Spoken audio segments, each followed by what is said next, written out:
Today's 2-minute fairy tale is another awesome example of African American folklore from Her Stories by Virginia Hamilton. It's called Malindy and Little Devil. There's this girl named Malindy, and she loves to sing and dance everywhere she goes. Like when she goes to get milk from the cow, she's like, la la la, getting milk from the cow. Well, one day she trips and spills the milk all over the ground and all over herself. Then she sits there weeping and starts to sing, oh no, now my papa's gonna punish me, I'm gonna get no supper. Then a little furry creature with a long tail peeps over the fence at her. She says, are you a baboon? What are you doing all the way out here? Then she notices he's holding a pitchfork and she goes, oh, I know you, you're the devil. She starts crying again and he's like, don't worry, I'm not gonna hurt you. And then she's like, you are really small, because it says he's the size of a little monkey. And he's like, yeah, they call me Little Devil, but I can change. And then he grows to giant size, blotting out the trees. She's like, oh my God, you're awful. And he comes back down. He's like, yeah, I am, but I can help you. He's like, I'll restore your milk for a price. And she's like, can you also like clean up my dress too? My mom will be really mad about the dress. And he's like, yeah, I can do that.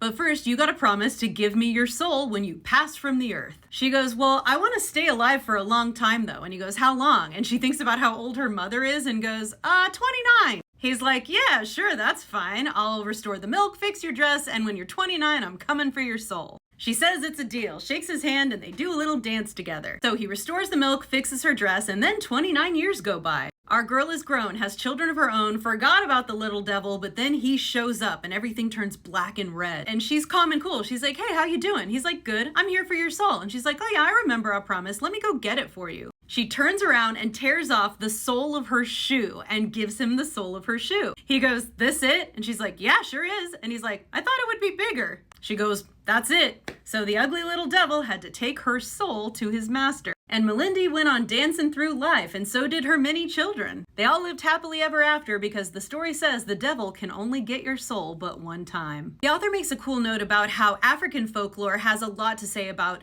ghosts and devils, but then coming to Christianity and with conversion, they got this specific devil idea. And this story is obviously fun and playful and has an excellent pun involved, so it's one of my faves. As always, check out my book, Dust Spells, a reimagining of the 12 Dancing Princesses, and my podcast. All the links are in the bio.